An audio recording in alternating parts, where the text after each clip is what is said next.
Most people remember the score: 4 goals, 1 winner, a statement performance. And ever since that night, the story has been told the same way.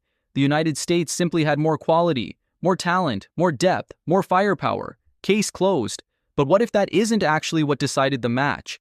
What if the result everybody remembers was only the final chapter of a story that had already been unfolding for weeks?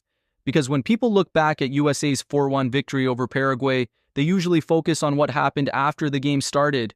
The real story began long before kickoff, long before the first challenge, long before the first chance, long before either team even stepped onto the field. And by the time most fans realized what they were watching, the match had already started moving in one direction. The warning signs were there. Almost nobody noticed them. Because football matches are rarely decided only by tactics or talent.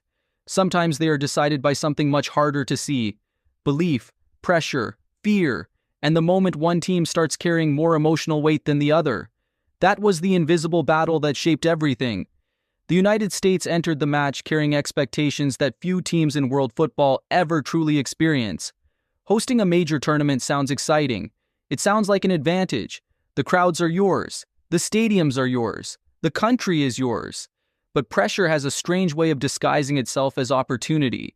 The bigger the stage becomes, the harder it becomes to ignore what could go wrong. Every headline becomes a reminder. Every prediction becomes another expectation. Every conversation becomes another burden. Because hosts aren't just expected to compete, they're expected to prove something. And for the United States, that pressure felt heavier than most people realized. They weren't just trying to win a football match. They were trying to prove they belonged among the world's serious contenders, trying to prove that the growth of the sport was real, trying to prove that the excitement surrounding the team wasn't premature, trying to prove that this generation could handle the spotlight. The pressure wasn't coming from opponents, it was coming from everywhere, from media discussions, from fan expectations, from endless debates, from the fear that one bad result could change the entire conversation. And pressure like that does something dangerous. It changes how victory feels. Winning becomes an obligation, not an achievement. Suddenly success isn't celebrated, it's expected. And that's where things become complicated. Because on the other side stood Paraguay, a team entering the match with an entirely different emotional reality. Nobody was talking about them. Nobody was building documentaries around them. Nobody was discussing their path to glory. The spotlight wasn't theirs. And strangely enough, that gave them freedom. Freedom is one of the most underrated advantages in football. When expectations disappear, possibilities appear. Underdogs don't spend their time protecting reputations. They spend their time chasing opportunities. Paraguay arrived knowing almost everyone expected them to lose, which meant they had almost nothing to lose. And that changes how players think, how they move, how they take risks, how they react to pressure. The host nation had responsibilities. Paraguay had possibilities. At first glance, that sounds like a small difference. It wasn't. It was the foundation of everything that followed, because football is never played entirely on grass. Part of every match takes place inside the minds of the players, and before a single pass was completed, both teams were already fighting different psychological battles. One team was trying not to disappoint. The other was trying to create history. One was carrying expectation. The other was carrying hope. And for a while, it wasn't clear which force would prove stronger. The opening moments felt tense, not because of the football itself, because of what the football represented. Every touch carried significance. Every mistake felt amplified. Every successful move created a surge of confidence. Every failed one created doubt. The crowd could feel it, even if they couldn't explain it. There was nervous energy everywhere, the kind that only exists when something important is at stake. And that's when the first invisible shift occurred. A moment so small that most viewers barely registered it. At the time, it looked ordinary. Looking back, it changed everything. Because confidence is fragile. People often imagine confidence as something permanent, something players either have or don't have. Reality is different. Confidence is constantly moving, growing, shrinking, changing shape. One positive moment can make players feel unstoppable. One negative moment can make them question everything. The match slowly became a battle for emotional momentum. Not just footballing momentum, emotional momentum.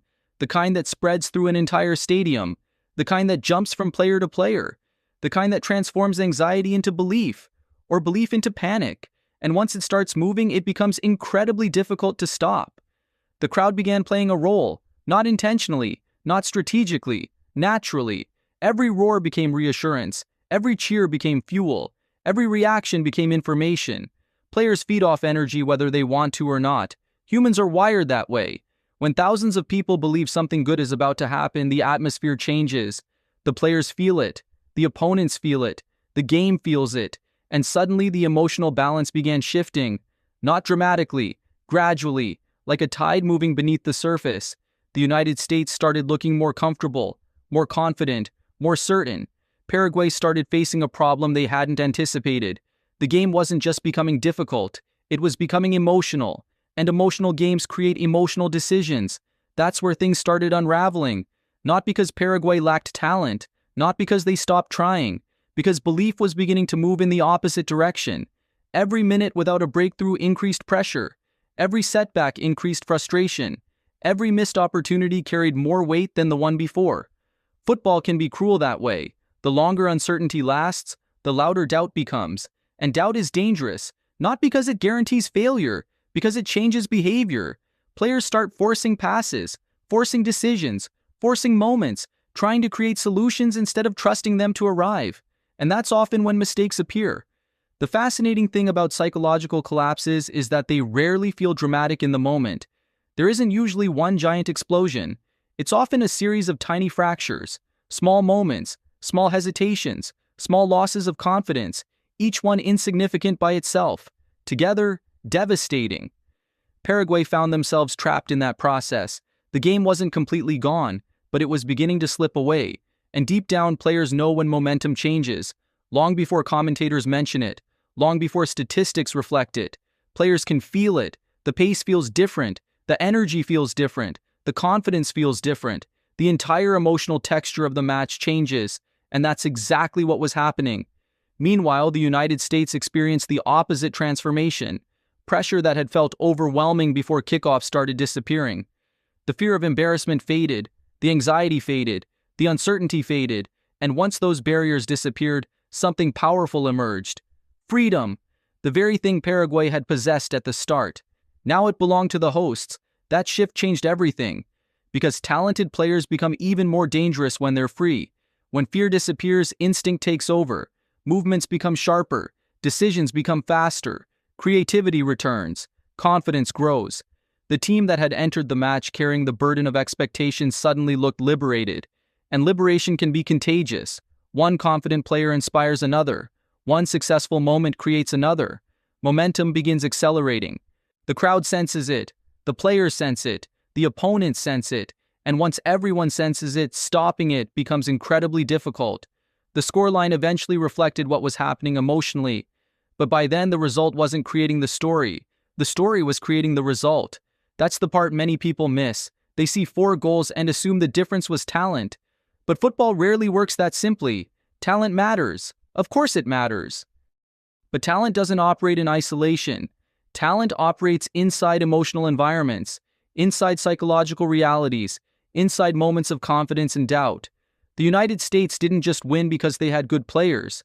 They won because they gradually won the battle for belief. And once that happened, everything else became easier.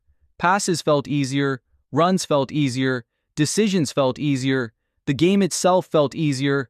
For Paraguay, the opposite happened. Everything became harder. The same actions required more confidence. The same opportunities carried more pressure. The same decisions felt heavier. That is the hidden cruelty of momentum. It doesn't affect both teams equally. It lifts one while weighing down the other. And once that imbalance becomes large enough, matches can change rapidly. What looked like a comfortable victory on the surface was actually the final stage of a much deeper process. A process that had been unfolding minute by minute, emotion by emotion, belief by belief. The scoreline simply revealed the winner. The psychological battle had already decided it. And that's why this match matters beyond the result itself. Because it exposed something fundamental about tournament football. At the highest level, teams are not just competing against opponents. They are competing against pressure, against expectations, against fear, against narratives, against the voice in their own heads. The United States faced all of those challenges before the match even began.